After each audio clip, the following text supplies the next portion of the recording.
All right, guys, here's the video I told you I was going to do yesterday, but I had a migraine and some other issues popped up, so I wasn't able to do that. So we're going to do it now. The first thing I want to start with is I want to show you guys I have an alternate channel called Mr. Christian 2. It's my old Dirt Zen channel when I was aspiring to do a bunch of off-road videos. Never materialized. Channel sat idle, and I thought, well, perfect. We can use that for this. I left the pictures there, but this is my alternate channel. So if anything ever happens, I'll post on this channel. So you go and sub to that and make sure you have that there just in case. I couldn't notify everybody while I was on this suspension for a week. So we'll talk about it now. That way I don't have to chase everybody's comments down and try to comment to them, hey, here's a link. So it'll all be here. And if you want to go and catch up on stuff, I'm going to try to mirror the two channels and connect them so you can get all the content both ways. I got to figure out how to do that. But then that way, there's no jumping back and forth. But if you want to catch up with Isaiah, you can come here and catch up with Isaiah till I get everything rearranged and get it straight. Now, there will be a link to this in the description so you can easily go there and find it. Now, I want to talk about some stuff that's going on in the world today and what it has to do with a particular part of the Bible specifically.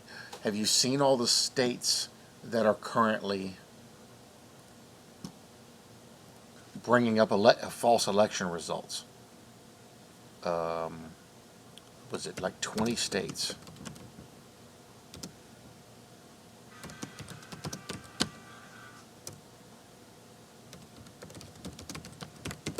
There we go. So you can see here there are state after state after state bringing up all this stuff. There's lawsuits, over 20 lawsuits right now. All kinds of stuff coming up about this stuff, about how the election results came back. Like Arizona is one of the biggest ones, and they're really pushing hard, and it's being pushed back and suppressed big time. If you haven't done any research into this, look into it. There's a lot of stuff going on. It's pretty bad what happened. This kind of makes me think maybe something might happen this year. I don't know. For Trump may end up back in office to finish out this term or restart a new term. I don't know. But there sure is a lot of talk of it. There's a lot of talk of it. A lot of weird stuff going on. I don't know if it's going to happen. There's a lot of weird talk going on. And there's a lot of issues right now with what this going on with this election. Do your research on this and see what you can find. But this brings me to the point I had made before about Daniel 8. Now, some of y'all already know about this. I wanted to revisit this chapter because the more I look at this, the more I'm convinced I'm right on what I'm seeing here, and other people are wrong. So the general consensus around Daniel 8 is that Daniel 8 happened way back, way back, a couple thousand years ago. And it involved Antiochus Epiphanes. And they said that, when he died, his 4 generals separated out the empire at that time, which was basically the Ottoman, or the last part of the Ottoman Empire, into 4 pieces. And that's what this is referring to. The problem with that is, Daniel 7 talks about the 4 beasts. We know Daniel 7 is referring to the end times. Daniel 9, the prayer for his people, he starts talking about the end here also. Here's the 70 weeks. So we know this is a future time. Why would one chapter in between those two be for a past time? That doesn't make any sense. Because, and I'll make sure I put this first before I go into it, at the bottom of the chapter, near the end, he says in verse 17, so he came near where I stood, and when he came, I was afraid and fell on my face. But he said to me, understand, son of man, that the vision refers to the time of the end. He wasn't speaking the time of the end of the Ottoman Empire, the end of the Roman Empire. He was speaking about the end period, the end. This has to do with tribulation. So this event has not happened yet. This is a future event that has not happened in our lifetime either. And there are some interesting things in this right now. And we're going to take a look at that. Now let's go back here real quick. I'm going to show you something else.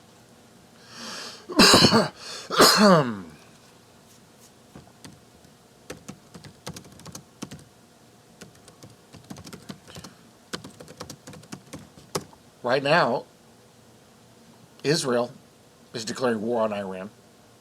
And even America is getting involved in a war with Iran. There's already been all kinds of airstrikes over in Syria and stuff. They're attacking Iranian stuff there. And this is all this year. This is all recent stuff. This is pretty serious. Well, this is spoken of. In fact, this is the crux of the event in Daniel 8. So let's go into Daniel 8 and let me show you what I'm talking about, and then we'll come back and we'll touch on some things. And there's another very important detail there, too, about the first king. And everybody says Antiochus was the first king. Well, he wasn't. Antiochus was the first king to put his face on a coin. He was not the first king of that empire. He was one of the last ones. So Daniel 8:1 goes like this. In the 3rd year of the reign of King Belshazzar, a vision appeared to me, Daniel, after the one that appeared to me the first time. I saw in a vision, and it so happened while I was looking that I was in Shushan. Now, in the previous videos, I showed you where Shushan is, the citadel, which is in the province of Elam. And I saw in the vision that I was by the river Ulai. That's in Iran. It's still there to this day. The tower is still there to this day, the citadel. Then I lifted up my eyes and saw, and there standing beside the river was a ram which had 2 horns. And the 2 horns were high, but one was higher than the other, and the higher one came up last. The ram is the government. The 2 horns are the leaders of the government. See, Iran basically has 2 parts. There's another part that they've taken over other parts, but there's 2 leaders there. And one leader, it says, the stronger leader came up second, whereas the first leader came up. We've killed the first leader. The second one is in our sights, unless we've already gotten him. I don't know. And it's interesting because Daniel 8 mentions that. So these are 2 main leaders of this nation, these 2 horns. Verse 4, and I saw the ram pushing westward towards us, northward towards Russia, and southward towards Israel. That's not in there. I'm just telling you. These are the directions he's pushing towards. We can clearly identify this as Iran. There's no doubt about that, because the place that he was at in Shushan in the citadel is there. So that no animal could withstand him, nor was there any that could deliver from his hand. But he did according to his will and became great. And as I was considering, verse 5, suddenly a male goat, I want you to keep in mind who the goat is and what a goat is. Prophetically, a goat is anybody other than Israel. But now, why are they the rams? Well, elsewhere in the Bible it talks about the rams of Bashan, which is near Shushan. So there's some indicators here who this is referring to. Who is this male goat? Who's the goat? Normally referred to as a scapegoat, kind of. Who's this male goat? Came from the west. Which way's west of Iran? What's west of Iran? Now here in a little bit you're going to see a particular reference to this nation with a particular name. Well, Greece isn't west of Iran. Greece is very far northwest of Iran. And it's only a couple of countries away from it. And it's very tiny. There's a problem with that particular thing. We'll get to that. So the goat came from the west, across the surface of the whole earth without touching the ground. How would that happen? Airstrike.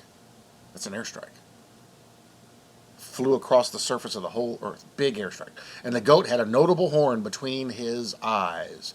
A notable horn. That's interesting. We're going to get into this because the angels, actually it's Jesus and another angel, give the description of who this is. And I'll show you who I'm talking about here. This is important, because I think we're about to see this fulfilled. So he came across the whole earth, the surface of the whole earth, without touching the ground, and the goat had a notable horn between his eyes. He had 1 leader. Then he came to the ram that had the 2 horns, which I had seen standing beside the river, and ran at him with furious power. And I saw him confront the ram. He was moved with rage. Why would that be? Maybe because the ram attacked Israel? I don't know. He was moved with rage against him, attacked the ram and broke his 2 horns, took out the leaders. There was no power in the ram to withstand him. All the power was in those 2 leaders. But he cast him down to the ground and trampled him, and there was no one that could deliver the ram from his hand. This leadership is going to be wiped out. Therefore, verse 8, the male goat grew very great, but when he had become strong, the large horn was broken, and in place of it 4 notable ones came up towards the 4 winds of heaven. So the leadership of the goat nation collapses, and 4 new leaderships come up. Watch this. And out of one of them came a little horn, which grew exceedingly great toward the south. That would be whatever nation was south. Toward the east, whatever nation was east. If it's who I think it is, it'll be Mexico, and then it'll be Israel. And toward the glorious land, which is east. And it grew up to the host of heaven, and it cast down some of the host, and some of the stars of the ground, and trampled them. Well, what?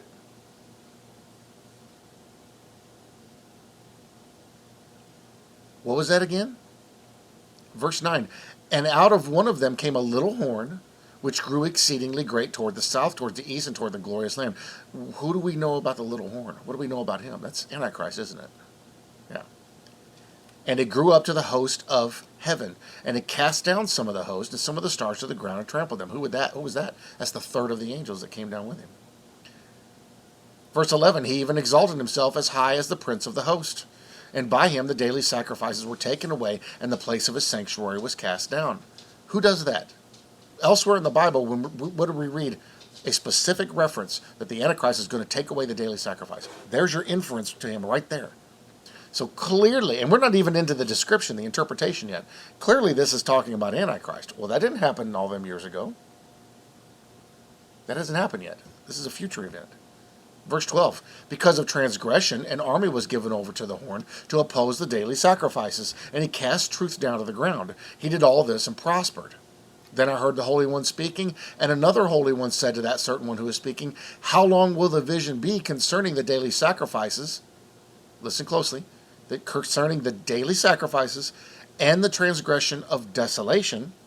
What is that? The abomination of desolation? That's him declaring himself God in the temple of God. The giving of, which is the Antichrist does, clearly, is what it says in the book of Revelation. The giving of both the sanctuary and the host to be trampled underfoot. And he said to me, for 2,300 days, then the sanctuary shall be cleansed. If you take 2,300, and I did this in a previous video about this. If you take 2,300, start at 1948 and count forward, where does it take you?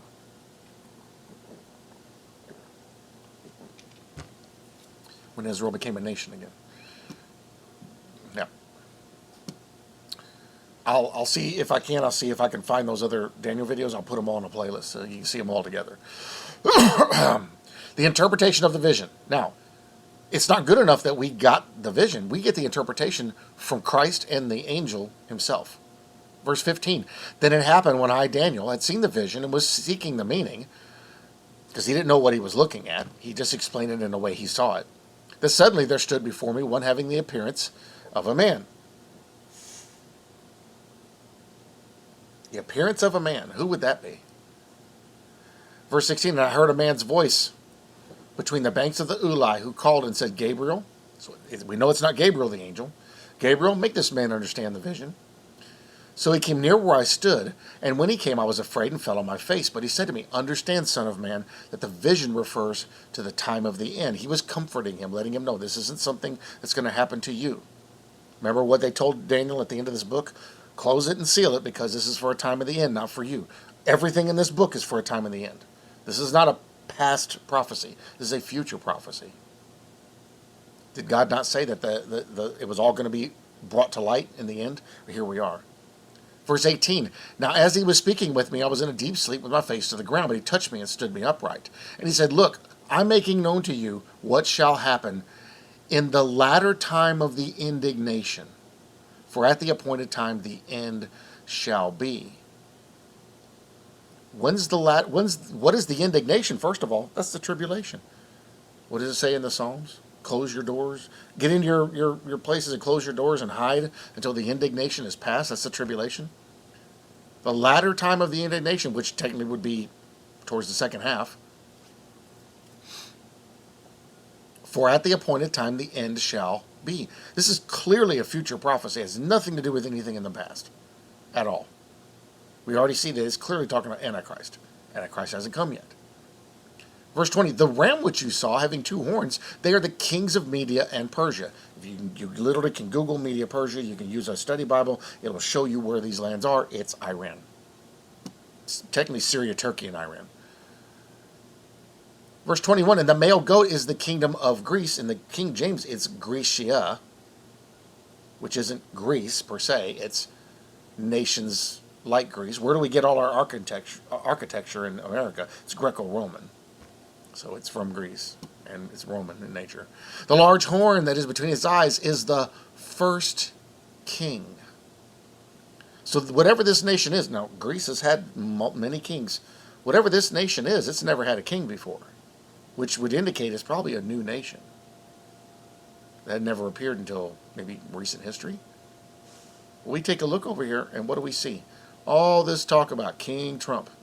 When he was in office, and even still now, King Trump, King Trump, King Donald, MAGA King. All kinds of king stuff about him. And what's funny is now, they even call Biden. He uses the term king, and they call him the king of misinformation.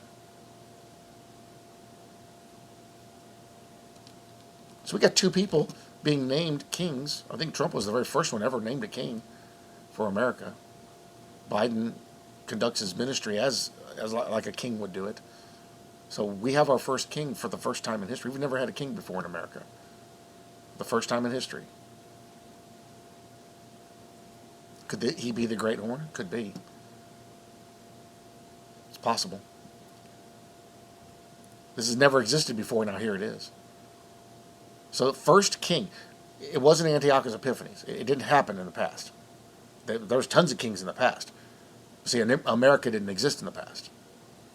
This is a recent thing, this is a new thing. And since we clearly can see by this interpretation, this is an end time prophecy. It would be involving nations of the end times. So I think this great goat is America, and this large horn is the president, whoever president's going to be. Because it's not Greece, because Greece has no military. Greece has no power. And how are they going to cross the whole earth in an airstrike if Iran is just a couple of countries away from them, south of them? It doesn't work that way. They're going to come from the west across the whole earth. Well, that would mean they would have to come from way west to cross the whole earth. That's an airstrike. Verse 22, as for the broken horn and the four that stood up in his place, 4 kingdoms shall arise out of that nation, but not with its power. Which means this nation, as far as whatever kind of a power it had, is going to lessen. And when that major horn disappears and the other 4 horns come up, that's going to, the nation is going to cease. So what do we see all kinds of talk of? And a lot of people don't know about this. America is split in half, is divided into 4 groups. This is last year. How America fractured into 4 parts. Last year, late last year. America is over. Let's just split into different countries. A surprising share of Americans want to break up. America is being divided. Repairing America's divides. They can't do that. How seriously should we talk of the U.S. state succession? Succession might avoid civil war, but it won't happen in the U.S. Maybe it's time for America to split up. All about breaking America into pieces. And the battle lines have already been drawn in this nation. What do we need to come down now? The horn. So basically what we're going to have is 4 leaderships are going to come up. If what I'm seeing is right here, 4 leaderships are going to come up in this country. That presidency is going to cease to exist in this country. That's all but happened at this point. So this nation will have 4 main leaders instead of just 1. But they won't have the power they used to have. And this has to happen because in order for Israel for the things to happen to them, America, which is right now the only help they've got pretty much, has to be taken out. And that's going to happen. Now, he keeps going, verse 23, and in the latter time of their kingdom, when the transgressors have reached their fullness, and in the latter time of their kingdom, when the transgressors have reached their fullness, which means probably after the rapture, a king shall arise, having fierce features, who understands sinister schemes. Very interesting description of this guy. Very interesting. Fierce features, who understands sinister schemes. Verse 24, his power shall be mighty. but not by his own power. He shall destroy fearfully, and shall prosper and thrive. He shall destroy the mighty, and also the holy people. He's going to push 3 of those horns out and take over 2/3 of the nation.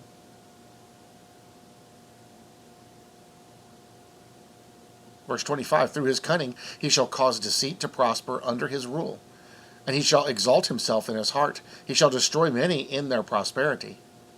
Rich people, good luck. You're probably not going to make it, because he's going to wipe you all out. He shall even rise against the prince of princes. Who is that? Jesus Christ. But he shall be broken without human means. And the vision of the evenings and the mornings, which was told, is true. Therefore seal up the vision, for it refers to many days in the future. And I, Daniel, fainted and was sick for days afterward. This vision in Daniel 8 is not a past vision. This is a future vision. And I believe we're about to see this happen. We already have king talk. King Trump. King Biden. So much king. I mean, even Biden refers to Trump as king. It's the first time we've ever had that in this country. We have the country talking about breaking up into 4 parts. And this is all recent. This is all just last year, and even this year they've talked about it. Talking about breaking the country into 4 pieces. We're west of Iran. We're the only ones who would have the great fury to go after Iran. And there's been tons of talk about a war. Now, here's my 2 cents on this. What if, because Trump has been getting very vocal about what's been going on, what if all these states that have filed all these lawsuits, what if it all comes to bear, the current administration gets brought down, Trump gets reinstated as president to either A, finish the term, or going to start over and he's going to finish a 4-year term. And then we have this, they do this attack, this war, which they're fighting over there right now. And he decides airstrike and sends an airstrike over there. And then for 4 years, this country does really good again. Now, keep in mind, this stuff isn't going to happen instantaneously. It's going to take a little bit of time. Trump may have already been the first king, and the horn may have already collapsed. We may be seeing the breaking apart of America right now. It may already be happening. The Antichrist may come up out of this group of people. And if that's what that's talking about in Daniel 8, then that means he's coming out of America. Which pushes me more to who I originally think the guy probably is. Because that particular guy is still working on the Abraham Accord Agreement, is still working with those agencies over there, and is still being considered, because he's a member of the Cabal and the Kabod, both demonic entities within Israel, they're working towards making him a leader. What does it say in Daniel? He'll have great power, but it won't be because of him. It won't be by his means. People are going to give them the power. What did Prince Charles get caught saying the other day? He has billions at his disposal. This would have to be somebody who would be technologically literate. Somebody who would have their hands in things like biotech, like pharmaceuticals. Somebody would have their hands in stuff like chip technology, digital technology. Oh, well, surprise, surprise. The particular guy I'm thinking of has his hands in all of that. And matter of fact, has many businesses tied to that. And is loved by Israel already.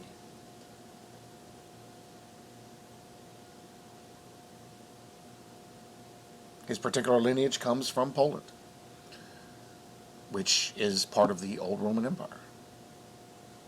Everything about it fits. Now, I haven't done the research to find out whether his name equals 666, which you got to go to the book of Numbers to figure out how to do that. But regardless, who I think it is, we have a prophecy here telling us here's a series of events that are going to surround this guy rising up. At the same time, a particular event called the rapture is going to happen during this. You notice it technically wasn't spoken of in here. But we know by 2 Thessalonians 2, he can't expose himself. He can't step out onto the scene to conquer and do what he's going to do with a bow with no arrows, which we read in Isaiah. The arrow's destroyed. It just has a bow. There's no power there. It's all political. It's pretty easy to put two and two together and figure some of this out. We have everything that needs to be done in place right now in this chapter, in the nations it involves today, this very minute as we're speaking. 2 Thessalonians 2 says, in order for him to be revealed, the restrainer has to be removed. Well, if he reveals himself down here, and we're seeing bits of this already happening, there you go. Rapture's on, not on the horizon, but like right next door. Like literally right next door. We're just ticking the clock down for the last few minutes. Now, again, there may be more time. There may be more time after the fact. I don't know. I don't know because I'm not the one running the show. He is. But he did leave us this book that tells us a lot of very interesting things. And like here the other day, a couple of guys put a video up on Prophecy Watchers talking about Andy Woods and a few other guys, how they think that the city of Babylon is going to be rebuilt. And even these two guys were like, that's impossible, and the scripture doesn't support it. There's no way. Babylon already exists. Now, one leans towards America being Babylon. I still can't find that in the scripture because Babylon would have had to have existed. America would have had to have existed back then, didn't. I think America's this great goat. I think, personally, this mystery Babylon, and he made a good point that there's actually multiple Babylons, and each of them plays their role. And he goes through the scriptures and shows you the different names for them. I lean towards that. And he even mentioned, just like I did, Israel's one of them. Unbelieving Israel is one of them. The synagogue of Satan is one of those Babylons. I agree. So a lot of people are starting to come to greater conclusions about this, saying, well, wait a minute. Everything we've always ever gone by with these other people that told us this doesn't make sense now. We have a new view of this with current events in mind, with the context of today in mind. Now we can see more clearly what this is referring to. And that's what I'm doing here with Daniel 8. I'm looking at what's going on now, and it perfectly matches Daniel 8. So if we're about to see this unfold, you know, they already did some bombing runs over Iran, testing the waters. We did.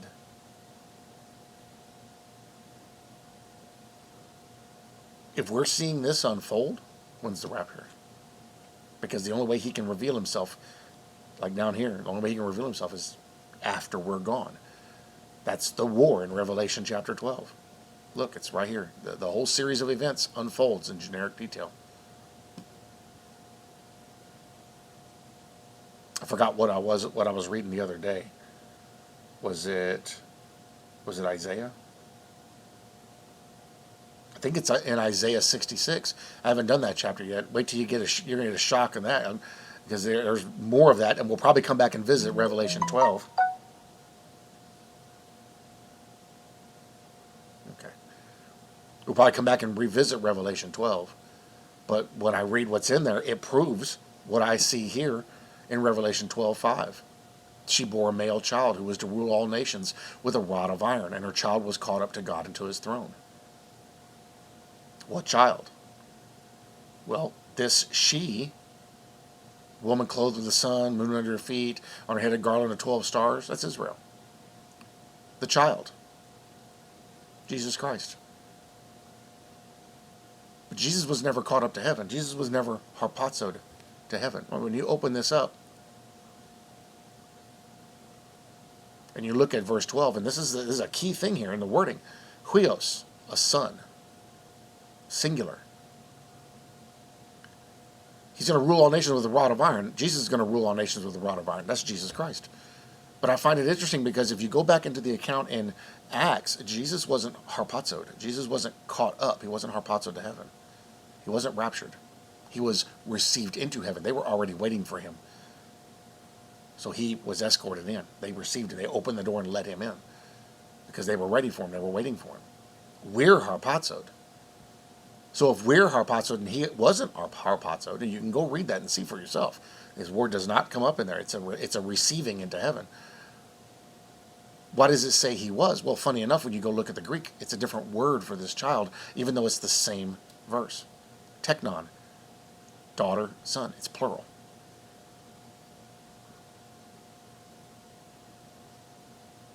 The first instance of child is Christ. The second is us. He's the head, we're the body. The body gets caught up. Now what happens after that? Right after the rapture, then the woman fled into the wilderness. Remember, this isn't a step-by-step thing. There's going to be time in between this stuff. The woman fled into the wilderness where she has a place prepared by God, and they should feed her there 1,260 days. It's half the tribulation. It's the second half. So what happens here? War broke out in heaven. Michael and his angels fought. So Satan, because he was waiting to devour the child right here, he's waiting to stop the rapture. He wants to. He's going to attempt to stop it. There's going to be a big battle after we go up. Come on. Come on. There we go. And then it's all going to end. Then they link us back to Revelation chapter 5, where we're standing around the throne right there. It's right here.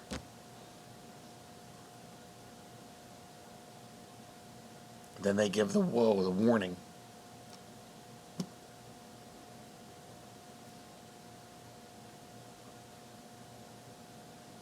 It's all here in the scripture. The timeline is here in the scripture telling exactly what's going to happen. That child is going to be harpazoed out. 3.5 years later, the woman's going to flee and go hide. Right after the rapture happens, a great battle. The first 3.5 years is going to be terrible. Right there. Go to Isaiah 66, which we'll do Isaiah 66 tomorrow. But if you go there and pre-read,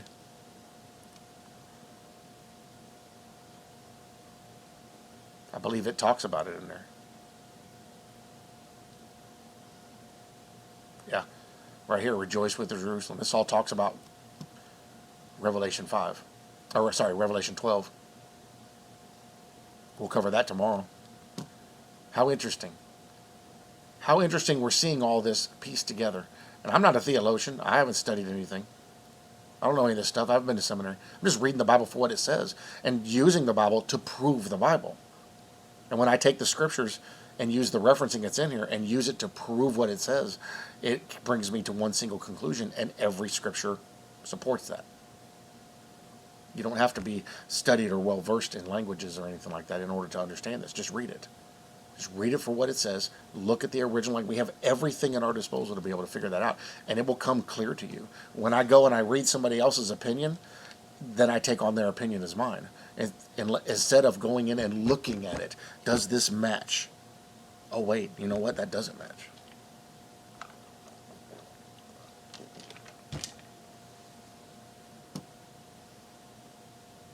So it's really important for us to take the time to read. I have no special gifts or nothing. I'm just reading it. This makes sense. Some of the other stuff people have come up with does not make sense.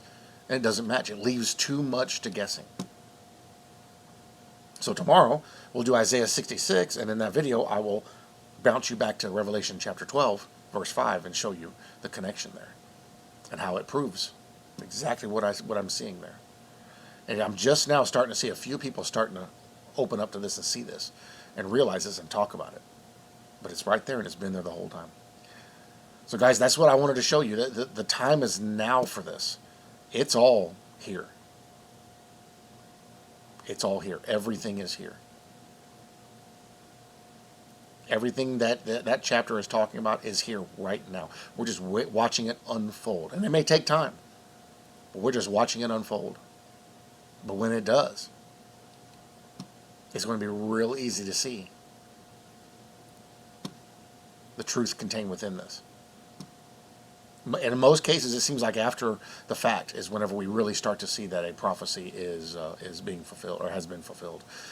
But in this case, I'm seeing it beforehand. And the more I look at it, the more it makes sense. The more I study it, the more it makes sense. The more the scripture seems to prove it. I could be wrong.